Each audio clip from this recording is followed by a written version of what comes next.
여러분들 안녕하세요. 여러분들과 같이 수학을 공부하게 될 이인석 선생님입니다. 지금 이 영상은 수학 1에 대한 오리엔테이션으로 선생님이 제목을 만들어 봤는데, 사실 수학 1 뿐만 아니라 여러분들이 3학년까지 배우게 될 수학 과목에 대한 전반적인 안내를 좀 해주려고 해요. 우선은 지금 우리는 온라인상에서 접하고 있지만 하루빨리 등교 개학이 되어서 서로 이야기하며 즐거운 수업이 되기를 바랍니다. 우선은 여러분들이 2학년 때 배울 과목, 그 다음에 3학년까지 어떤 식의 과목을 배우는지 그 체계에 대해서 간단히 좀 설명을 해주려고 해요. 우선 계열이 과학 중점, 또 자연, 그다음 인문 나뉘죠. 과학 중점부터 살펴보면요. 과학 중점은 총 5개의 과목을 배웁니다. 2학년 때 수학1과 수학2, 그다음에 3학년 때 미적분, 확률과 통계, 기하 이렇게 배웁니다. 우선은 기하가 좀 여러분들 부담스러울 텐데요. 지금 이 화면에 띄워놓은 게 서울대학교 2020학년도 입시 5강 24페이지에 해당되는 내용이에요. 자, 지금 이 부분 보면은 이게 의미하는 게 여러분들 심층 면접을 만약 본다면은 거기에 출제 범위가 기하 벡터가 들어간다는 얘기예요. 그렇기 때문에 사실 기하인데 여기 기하 벡터로 표시가 되어 있네요. 기하를 배우는 게 너무 손해다, 이렇게는 생각 안 했으면 좋겠습니다. 그러니까 여러분들이 갈 수 있는 대학의 폭을 넓힌다고 생각하면은 그렇게 뭐 억울하거나 아쉬울 건 없을 것 같아요. 자, 자연 계열은 마찬가지로 수학 1과 수학 2를 2학년 때 배우고 미적분과 확률과 통계를 3학년 때 배웁니다. 자, 인문 계열은 수학 1과 수학 2를 마찬가지로 2학년 때 배우고 확률과 통계를 3학년 때 배웁니다. 자, 이렇게 비교하니까 확실히 과학 중점이 좀 많이 배우기는 하네요. 자, 근데 여러분들 수학 1과 수학 2 같은 경우는 선생님이 지금 계열을 나눠서 쓰긴 했지만 모두 공통적으로 배우기 때문에 성적 산출 역시도 모두 다 합쳐서 그렇게 산정이 될 겁니다. 자, 그렇게 알고 있고요. 자, 다음에는 그 과목별로 내용의 흐름을 간단히 좀 살펴보려고 해요. 우선은 수학 1은 지수, 로그, 삼각함수를 배우고 극한 개념을 도입하여 수열을 배운다고 하죠. 우선은 지수, 로그, 삼각함수는 여러분들이 이것에 대해서 이제 개념을 정의를 한 후에 함수로 확장을 시켜요.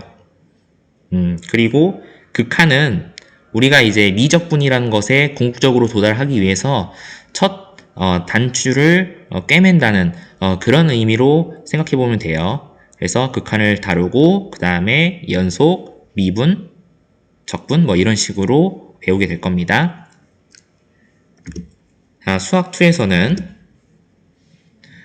수열과 함수에 대해서 극한을 토대로 이제 다항함수에서 미적분을 다뤄요. 여기서 다항함수라 함은 그 차수를 얘기할 수 있는 함수거든요. 2차 함수, 3차 함수 뭐 이런 식의 기본적인 함수의 형태에 대해서만 미적분을 다루게 됩니다.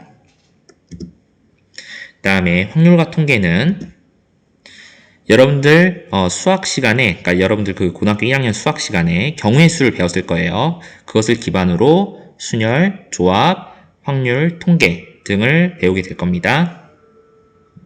사실 이 확률과 통계 같은 경우는 그렇게 위계성이 있는 수학 과목은 아니에요. 자, 다음에 미적분은 극한에 대한 심화 내용인 급수를 다루고, 그리고 수학 1에서 우리 앞에서 수학 1의 지수, 로그, 삼각함수를 배운다고 했죠. 요걸 이제 초월 함수라고 하는데 그 초월 함수에 대한 미적분을 다룹니다. 급수를 간단히 좀 소개하면요. 수열에 대한 극한이 모든 항으로 이루어졌을 때 그것들이 이제 합을 구하는 겁니다. 뭐 자세한 것은 또 수업 시간에 다루게 되겠죠. 자, 기하는 2차 곡선, 평면, 공간 벡터를 배우게 될 겁니다. 뭐 과학 중점 학생들에게만 해당되는 내용이겠네요. 그리고 덧붙여 얘기하면요. 기하 역시도 독립적인 성향은 같지만 미적분 과목을 배운 뒤에 적용하면은 조금 더 수월한 부분이 있습니다.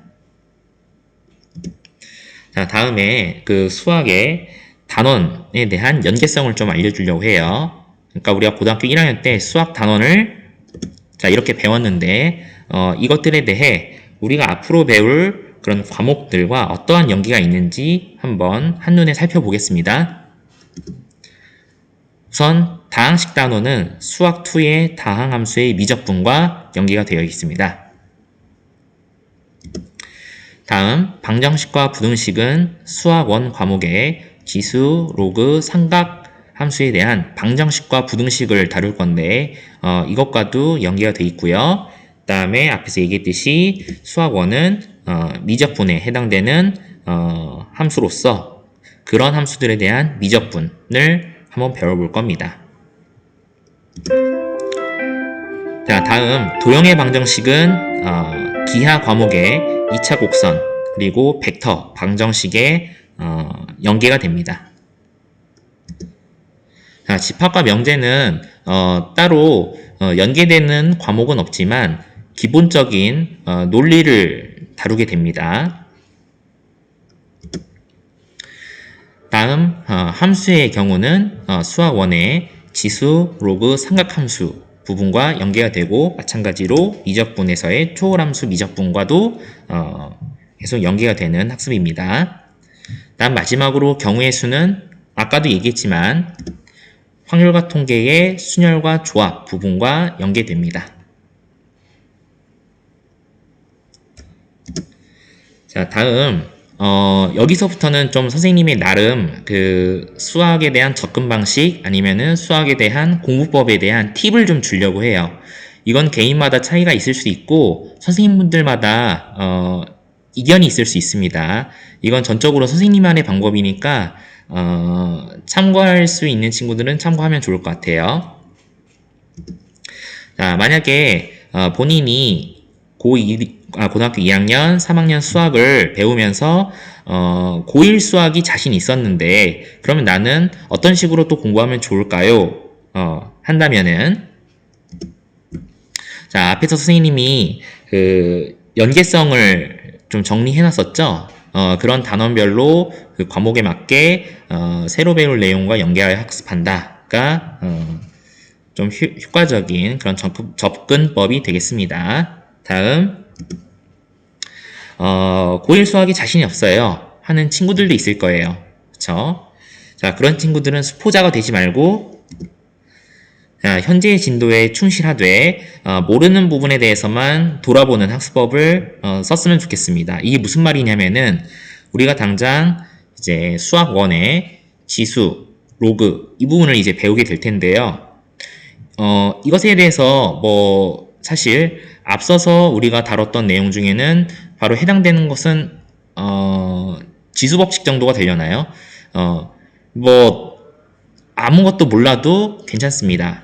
그래도 현재의 진도에 맞게 공부를 하되 그냥 본인이 이제 1학년 때 뭐 놀았다든지 아니면은 아무것도 모른다고 해서 그냥 거기서부터 처음부터 공부를 해야겠다라는 마음가짐이 아니고 우리가 이제 진도를 나가면서 모르는 부분이 당연히 생기겠죠. 왜냐하면 고등학교 1학년 때 미흡했으니까. 그럼 그때 이제 고등학교 1학년 때 부족했던 부분을 잠깐 숙지하고 그 다음에 다시 현재 진도에 좀 나가서 계속 공부를 하자라는 겁니다. 이게 왜 그러냐면은 우리가 지금 고등학교 1학년 내용을 모른다고 해서 또 처음부터 고등학교 1학년 수준으로 돌아가서 또 공부를 한다면은 지금 1년을 버리는 셈이 돼요. 그러니까 지금 시간이 엄청 촉박하고 별로 없기 때문에 지금 배우는 것에 충실하면서 모르는 것을 그때그때마다 좀 피드백하듯 좀 돌아보는 그런 학습법을 하는 게 좋을 것 같습니다. 자, 다음에 수학 공부법이 있는데 이건 뭐 또 개인마다 다르다고 했죠. 그래서 선생님의 팁은 자, 우선은 학년별로 조금씩 다르게 좀 공부를 했으면 좋겠는데요. 공통된 방법도 좀 소개를 할게요. 자, 당연히 수학은 개념이나 정의를 토대로 응용하는 그런 학문이에요. 그래서 개념 정의를 확실히 숙지를 한 다음에 그 다음에 숙지 내용을 연습하고 응용이라고 적어놨는데 이게 무슨 말이냐면은 우리가 그냥 단순히 외운다고 해서 이게 피부로 와닿거나 그렇지 않기 때문에 몸에 익숙하게 그러니까 우리가 이제 익숙하게 좀 쓰려면은 계속 연습을 해야겠죠. 그런 의미고 그것은 무엇으로 이제 우리가 가능하냐면은 문제를 많이 풀므로써 가능해요. 그래서 문제를 많이 풀면은 이제 여러 가지 유형별로 우리가 좀 익숙해질 수도 있고요. 그 다음에 개념이나 정의를 좀 더 수월하게 숙지할 수 있는데 도움이 됩니다. 그래서 이제 문제를 좀 많이 풀어보라는 얘기예요. 자, 그리고 이거는 뭐 좀 개인마다 다를 수 있는데 선생님 같은 경우는 이제 책이나 문제집에 문제를 풀 때 이제 서로 다른 10권의 문제집이나 책을 다 풀고 나 공부 정말 많이 했다 라고 느낄 수도 있지만 그것보다는 한 권의 책이나 문제집이라도 똑같은 것을 10번 정도 반복해서 보는 게 더 이득이라고 생각을 하거든요. 어차피 요즘 시중에 문제집 다 잘 나와 있어요. 그렇기 때문에 그 한 권만이라도 좀 10번 정도 좀 반복해서 보는 게 중요할 것 같아요. 그래서 이제 책이나 문제집에 풀이를 적는 친구들이 있는데 그렇게 하면은 두 번째, 세 번째 풀 때 그것이 조금이라도 힌트가 될 수 있어요.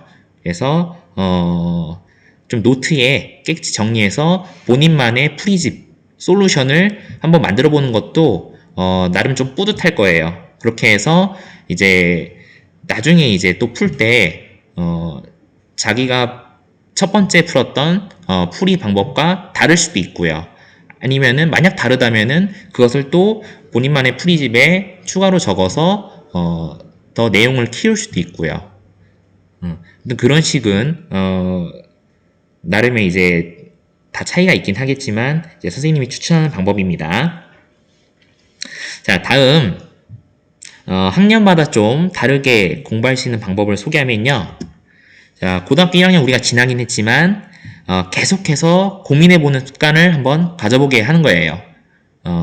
왜 그러냐면은 우리가 내신 문제라든지 아니면은 모의고사, 뭐 수능까지 나가보면은 아무튼 우리가 풀어야 될 문제 중에서는 당연히 익숙한 것도 있겠지만 그렇지 않은 것들도 있어요. 사실 그런 부분에서 변별이 되고 성적이 나뉘겠죠. 그러면은 어렵고 처음 보는 문제에 대해서 나름 고민해본 경험이 많은 친구들이 똑같은 시험장에서 유리할 거예요. 그렇기 때문에 웬만하면은 풀이를 보지 말고 고민해보라는 말을 많이 들었을 거예요. 그래서 또 특히나 고등학교 1학년 같은 경우는 비교육 시간적 여유가 있기 때문에 계속해서 고민해보라는 얘기를 좀 해주고 싶어요. 답지를 바로 보면은 해결은 되었지언정 허무하고 기억도 별로 안 나기 때문에 나중에 똑같은 문제를 보더라도 여러분들이 똑같이 모르고 실수하거나 틀릴 수 있는 확률이 더 많습니다. 그래서 적어봤고요. 다음 고등학교 2학년 때는 고민할 시간을 그렇게 많이는 못 주니까 20분 정도만 맥시멈 해보고 그 다음에 친구들이나 아니면 선생님들한테 도움을 받는 것도 중요해요. 그러니까 모르는 문제를 이제 물어볼 때 그것을 기억에 남게 하는 상황을 만드는 게 중요하거든요. 만약에 친구한테 물어본다면은 그 상황을 기억해서 그 해당 문제에 대한 풀이를 기억해낼 수도 있고요. 그리고 그런 친구들만의 아니면 선생님만의 풀이 방법을 또 공유해보는 것도 도움이 되겠죠. 그런 식으로 한번 좀 공부를 해보고요. 그 다음에 고등학교 3학년 때는 더 이상 또 시간이 없어요. 그래서 맥시멈 10분 정도 고민을 해보고, 사실 이 정도도 참 많이 고민해본 거라고 생각을 해요. 바로 답지를 보거나 주변의 도움을 받는 것도 방법이에요. 그러면은 고민할 수 있는 경험은 어떻게 해야 되냐? 이거는 뭐 고등학교 1학년 때 했어야 됐고요. 3학년 때는 시간과의 싸움이기 때문에 그러한 어려운 문제에 대해서는 이제 오답 정리 노트를 만들어서 숙지하거나 아니면은 암기하는 것도 방법이에요. 그러니까 본인이 틀렸던 것을 또 한 번 실수하게 하는 그런 일이 없도록 해야 되겠죠. 그러니까 문제를 최대한 좀 이제 맞추는 것으로 많이 확보하려면은 그런 방법 중에 이제 하나로서 선생님이 제안하는 거지요. 자, 이렇게 해서 학년별로 공부법을 나름 소개해봤는데 이것이 100% 맞다고는 할 수는 없지만 선생님만의 팁을 한번 제공해봤습니다. 자, 이렇게 해서 오리엔테이션 시간을 마무리하려고 하는데요. 다음 시간에도 아마도 그 온라인 수업이 되긴 할 텐데 그래도 하루빨리 이게 상황이 나아져서 등교 계약으로 이어진 다음 여러분들과 같이 상호작용하면서 수업을 했으면 좋겠네요. 아무튼 고생 많았고요. 다음 시간에 보도록 합시다.